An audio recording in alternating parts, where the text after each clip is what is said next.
When the Middle East's centuries of political slumber ended after World War II, the assassin stood ever ready to block or hasten change. In Egypt, Anwar El Sadat would pay the ultimate price of leadership, but it would buy much for his country. You cannot talk about Egypt without talking about Sadat. He's a man who created a demarcating line between Egypt before Sadat and Egypt after him. He came from a poor background in Egypt. He grew up in a village in Menafea in the Delta. He worked through army ranks and participated in the resistance against the British occupation in Egypt. He was arrested many times. He began his ascent as a fellow officer of the charismatic Gamal Abdel Nasser, as Nasser led the overthrow of King Farouk and Egypt's monarchy in 1952. Nasser entrusted Sadat with going to the Egyptian television and radio to read the first statement about the Egyptian revolution. He became his vice president later on. He was the speaker of the People's Assembly in Egypt. So Nasser counted a great deal on Sadat.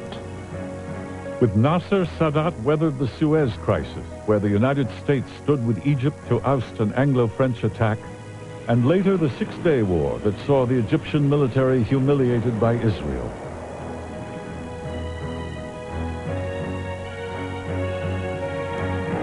The death of Nasser from a heart attack on September 28, 1970, plunged Egypt into mourning and made Anwar Sadat prime minister. That was the tragedy of Sadat, that he came after somebody who was so revered by Egypt. It would not be the only tragedy for Anwar El Sadat, or for an Egypt that did not love him.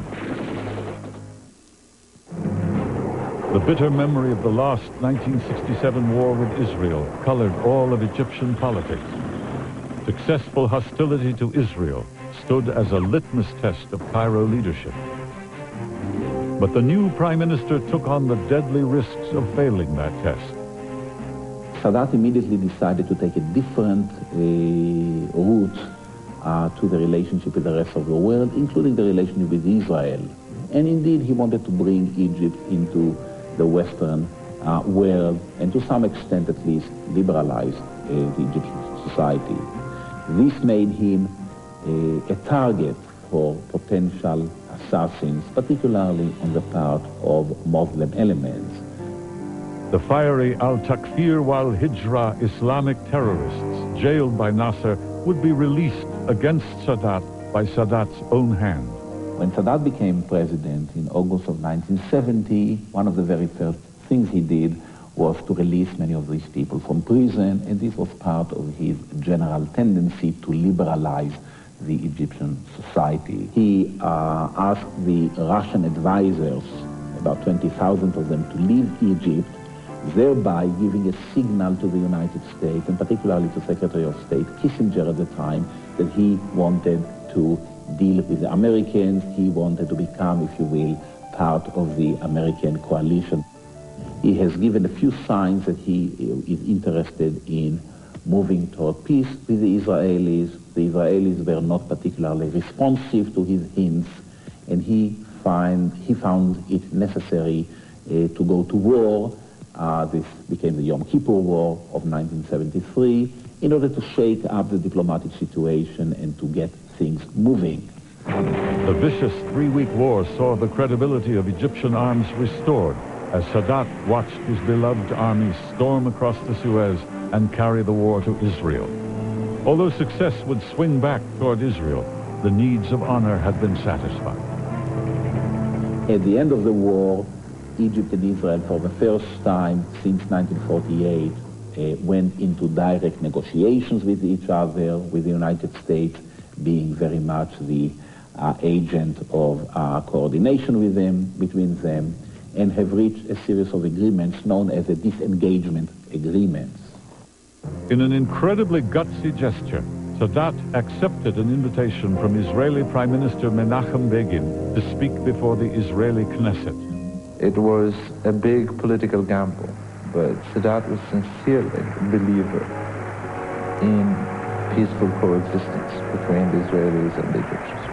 was not received very well at home as well as throughout the Arab region. After his speech, most of the Arab states decided to abandon Egypt and boycott Egypt and so on and so forth. Finally, Sadat, Begin, and Carter met together in Camp David, Maryland, to complete the famous Camp David Accord in 1978.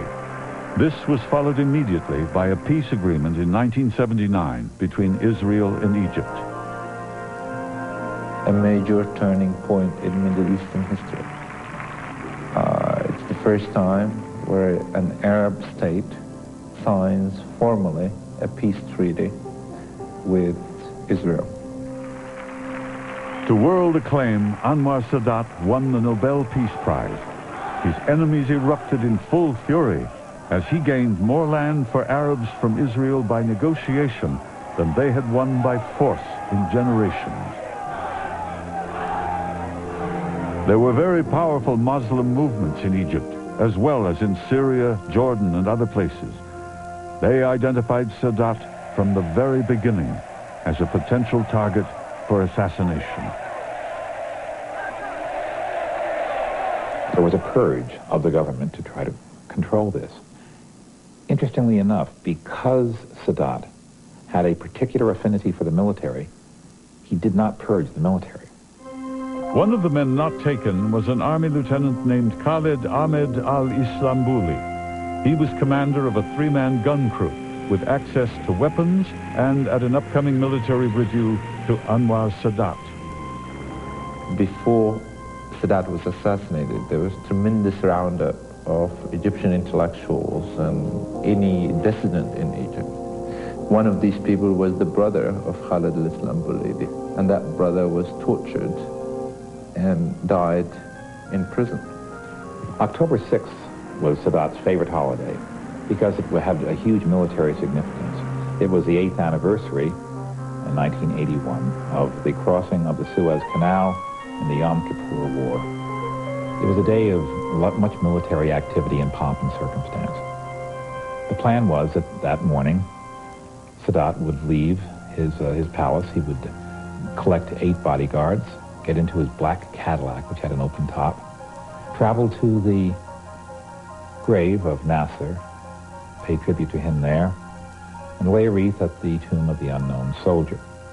At 10 a.m., he would arrive at the reviewing stand, which he did. He was on schedule before the military review began, the huge parade. This was an enormous reviewing stand. There were 1,000 people there. There was a 5-foot concrete wall in front of it. And Sadat took his place in the center of the first row. A huge overfly of jets took place. A group of trucks drew up in front of the reviewing stand.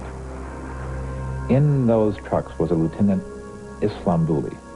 Lieutenant Islambuli had arrived that morning with some substitute soldiers for 3 soldiers that he said were sick.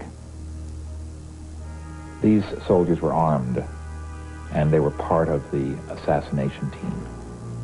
These men dismounted from the truck. Islambuli approached Sadat, and Sadat thought he was going to greet him. He saluted him, and instead Islambuli pulled out a grenade and lobbed it at Sadat. It didn't explode. It rolled to his feet. 2 more grenades were lobbed, and it was only the 3rd one that exploded. But right behind Islambuli were the 3 soldiers with their guns blazing. They came into the crowd, shot into the crowd, shot Sadat, who slumped to the floor of the reviewing stand, and wounded and killed several other spectators in the stand. The security guards were frozen for a moment. They did not defend Sadat at a crucial moment. But when they finally came to their senses, they killed 1 assassin and wounded 3 others. Sadat himself was taken to a hospital where 11 doctors worked over him. But he was dead when he got there. There was no hope for him. Anwar Al Sadat was mourned far less than his predecessor. Wrongly or rightly, it was taken that his death was more one of personal revenge than a far-reaching fundamentalist plot. After a military trial of 24 alleged plotters, 5 assassins, including Islambuli, were executed by hanging and firing squad, and 17 others received prison terms. Sadat was buried before the tomb of the unknown soldier. The assassination brought on the last change in the Egyptian world that Anwar Sadat's enemies wanted. It moved his successor, Hosni Mubarak, further toward the west and further away from their rising fundamentalist movement. And across the border, in the Israel that had been both the trial and glory of Anwar Sadat, new assassins were rising to take the place of those who had just finished their work.